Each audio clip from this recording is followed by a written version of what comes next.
Hi, I'm Dr. Chad Larson. Pretty busy day in the office today. Some people in with just kind of general health things, just going over labs and helping them with their general health issues and concerns. But obviously, a current theme is that a lot of people are interested in what to do about their immune system to really support their immune system and decrease the chance of having adverse effects from getting either the current flu that's still out there, or obviously coronavirus and COVID-19. So people are very keen to understand what they can do to decrease the chance that, first of all, that they would get it, and second of all, what they can do if they got it to really help to expedite their body, going after this virus and decreasing the long-term symptoms that some people get. And so there's kind of a self-fulfilling prophecy that's happening out there, that it's a pattern, I want to say kind of a destructive, unhealthy pattern that's happening that I'm seeing it so consistently. I thought I'd shoot a video about it to kind of just make you aware of the effects of this kind of behavioral pattern. So let's go to the whiteboard here. So this is the pattern, and I wouldn't bring it up if it wasn't something that I'm really seeing pretty consistently. And that is, people are sort of, the schedule is off, the stress is up, the routine is off, and people are just kind of left with feeling uneasy. And so it seems that alcohol consumption is going up quite a bit. And when alcohol consumption goes up, we know that the quality of sleep goes down. And when the quality of sleep goes down, that has a very direct relationship on the immune system. The very thing that you're trying to support, it decreases your overall immune system and immune response. And along with that, a lot of people are talking to me about basically stress eating. And when we stress eat, we're not eating healthy foods. We're eating like sugars and sweets and refined processed grain products, all these things that we know just a moderate amount of can significantly decrease the immune system. So this combination of things we can start to be aware of and mitigate right away, so that we don't have this effect on our immune system. So sometimes just knowing, just being conscious of this is like half the battle, and kind of fighting those urges and maybe doing other things to mitigate your sort of stress and anxious response. Try to get back into a routine. It's a new normal, so to speak. But as we create these new routines to this new normal, then I think we could help to decrease this before we kind of get stuck in a real rut, a real rabbit hole of taking this stuff too far and becoming too consistent.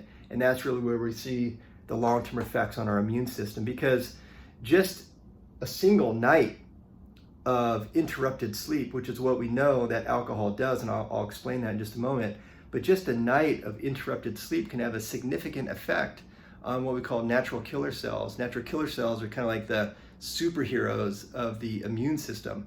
The NK cells, or natural killer cells, pounce on pathogens that enter the body. So if we're in a state where our natural killer cells are suppressed, we're more vulnerable to those viruses and pathogens really taking hold in our system. So the very thing that we're trying to avoid, but we're kind of stressed about, we could actually be making ourselves more vulnerable to. So that's key, because what happens is alcohol is sedating. And so people think like, oh, it helps me sleep, but actually it's not helping you sleep, it's sedation. And when they look at sleep architecture, when researchers evaluate sleep quality, they use something called a polysomnograph, which is where they put the electrodes on the head and you sleep like in a sleep study, sleep center. When they do these studies and they have alcohol and then they evaluate the sleep, there's a really different sleep architecture. It creates a totally different sleep pattern that does not allow the deep sort of restorative sleep to happen. And when we don't get that deep restorative sleep, that's how it affects this immune response. That, coupled with the stress eating, which again is going to be unhealthy food, let's face it, then those two things could really influence the quality of our immune system response. So we're fairly early into, at least here in the US, we're fairly early into our schedules all being thrown off. But if we can start just making conscious choices, make informed choices about, okay, well, yeah, maybe I should, skip a few days, not have any alcohol, have less, be aware when you're starting to get cravings for this kind of stress eating. Sometimes just being conscious of it, we could turn away from it a little bit. It could empower us to go, oh, I'm doing that thing. I'm making these choices. And so this is really just to help you make an informed decision about the things that you're consuming.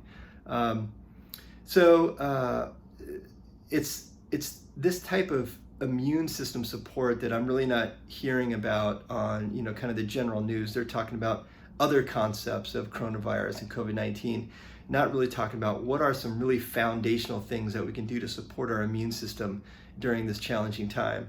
So I'll try to do as many videos as I can. I'll try to be consistent, maybe even a couple times a week, to give you some ideas, things like this, things that you can start to incorporate like today.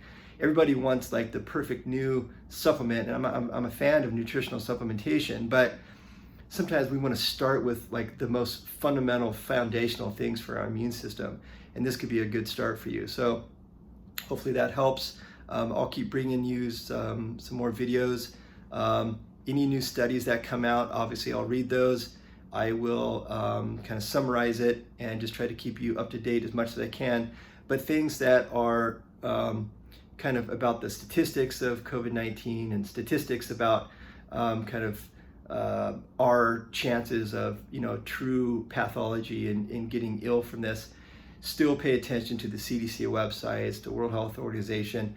I want to talk about this kind of stuff, the kind of stuff that you're not hearing about from your regular news. So hopefully that's helpful. I'll keep reading the studies, bringing you the information. Until then, keep it real.